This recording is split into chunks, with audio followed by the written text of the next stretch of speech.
Tragedy के। जी हाँ, बता दें कि 7 जुलाई को उनका निधन हो गया है।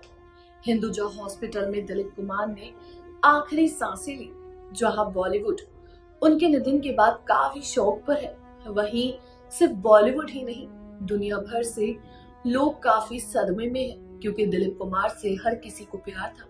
लेकिन क्या आप जानते हैं, दिलीप कुमार जैसे हंसमुख इंसान जिनके बातों से ही सबको हंसी आ जाती थी, अपनी जिंदगी में वो 2 बार डिप्रेशन जैसी गंभीर बीमारी का शिकार हो चुके हैं। आज इस खास रिपोर्ट में हम आपको बताने वाले हैं कि आखिर दिलीप कुमार 2 बार डिप्रेशन का शिकार कैसे हुए, किस अभिनेत्री की वजह से हुए और उनका डिप्रेशन का शिकार होने का दूसरा रीजन क्या था, उसका भी हम खुलासा करेंगे। कैसे मुश्किलों से वो इन डिप्रेशन जैसी बीमारी से बाहर है। स्वागत है आपका हमारे चैनल नेक्स्ट 9 न्यूज में। फिर से मैं आपके साथ साधिका कौर। देखिए हमारी खास रिपोर्ट। दिलीप कुमार का निधन हो चुका है। आज हम आपको बताने वाले हैं आखिर दिलीप कुमार 2 बार डिप्रेशन में कैसे गए। जी हाँ, एक बार भी नहीं, दिलीप को 2 बार डिप्रेशन हुआ था। बता दें कि फिल्मों में तो दिलीप कुमार के साथ ट्रेजेडी होती ही रहती थी, लेकिन असल जिंदगी में उनके साथ ट्रेजेडी तब हुई जब उनके दिल में उन्हें दगा दे दिया। दिलीप कुमार और मधुबाला की मोहब्बत की शुरुआत तो एक गुलाब के फूल से हुई थी, लेकिन इस मोहब्बत के फूल में इन दोनों के लिए ढेर सारे कांटे थे। जी हाँ, हम आपको बता दें कि हम आपके सामने दोनों डिप्रेशन की बात करेंगे।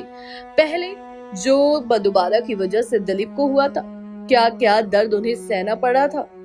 दूसरा कि जब दिलीप कुमार को अपनी खुद की फिल्मों की वजह से डिप्रेशन हो गया था। आपको बता दें कि लेकिन इस मोहब्बत के फूल में इन दोनों के लिए ढेर सारे कांटे थे। साल 1951 में दिलीप कुमार और मधुबाला ने फिल्म तराना में एक साथ काम किया।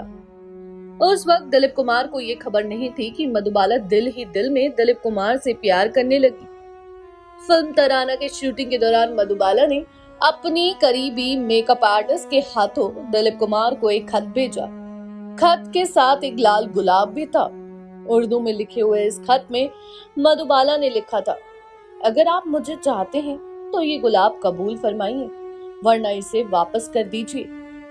वहीं मधुबाला की मोहब्बत की इस निशानी को दिलीप कुमार ने खुशी खुशी कबूल कर लिया और फिर मधुबाला की असली लव स्टोरी भी परवान चढ़ने लगी। जी हाँ, आपको बता दें कि फिल्म तराना के सेट पर दिलीप कुमार और मधुबाला की लव स्टोरी परवान चढ़ने लगी।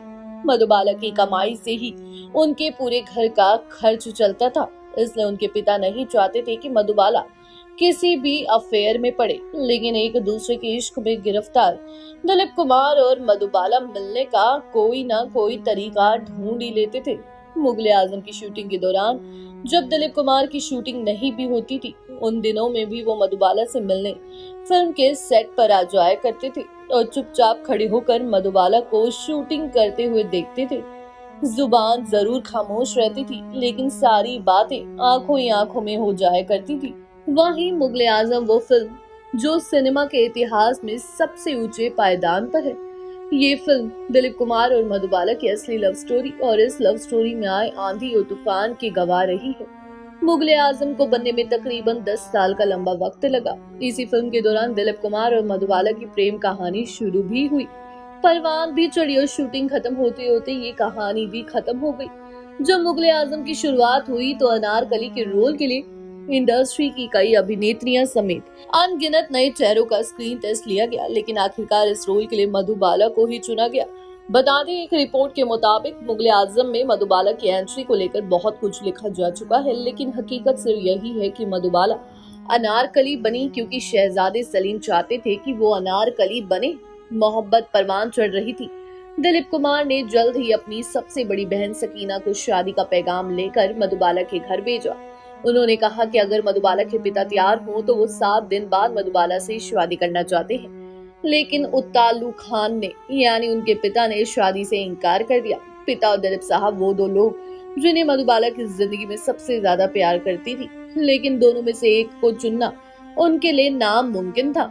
इसी कश्मकश में दिन तो बीतते रहे, लेकिन उनके रिश्ते के धागों पर खिंचाव बढ़ता गया और फिर 1956 में वो तूफान आया जिससे शायद ये रिश्ता कभी उबर नहीं सका। फिल्म ढाके की मलम्मल की शूटिंग के दौरान दिलीप कुमार ने अभिनेता ओम प्रकाश के सामने मधुबाला से कहा वो आज ही उन्हें अपने हाथ से लेकर उनसे शादी करना चाहते हैं। दिलीप साहब ने ये भी कहा कि उनके घर पर एक काजी मौजूद है और शादी की सारी तैयारियां हो गई हैं और वो चाहते हैं कि मधुबाला फौरन उनके साथ चले। लेकिन इसके साथ ही दिलीप साहब ने अपनी मोहम्मद मधुबाला के सामने एक शर्त रख दी।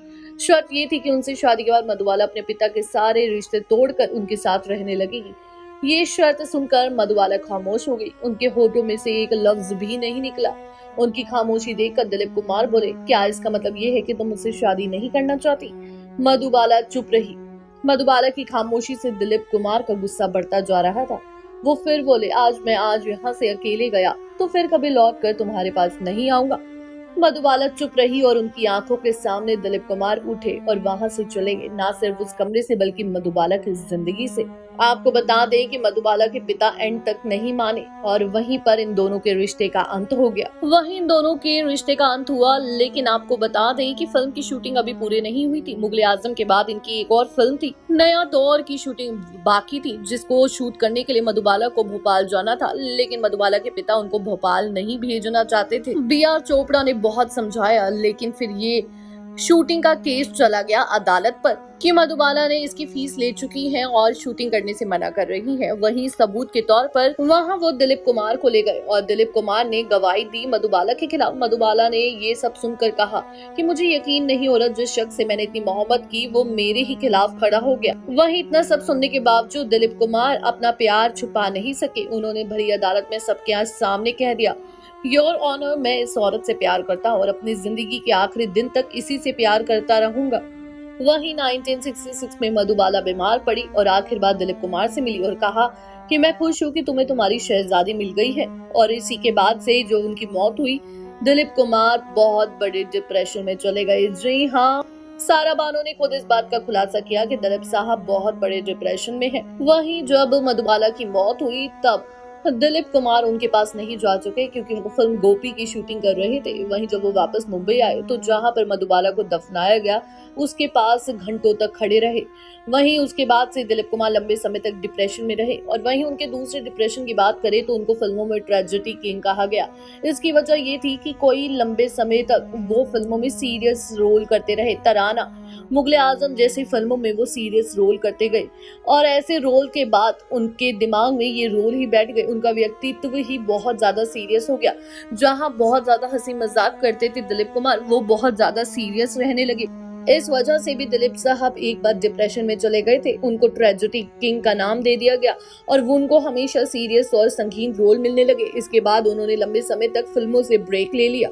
जी हाँ, मधुबाला से डिप्रेशन के बारे में तो हर कोई शायद जानता ही हो, लेकिन अपनी ही फिल्मों से डिप्रेशन होना वाकई बहुत गंभीर बात है। लेकिन अगर हम एक ही व्यक्तित्व का रोल बार बार करें तो शायद ये लाजमी भी है।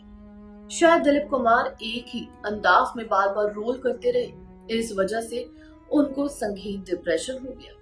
जानकारी अच्छी लगी हो चैनल को सब्सक्राइब करें, बेल आइकन दबाना ना भूलें। धन्यवाद।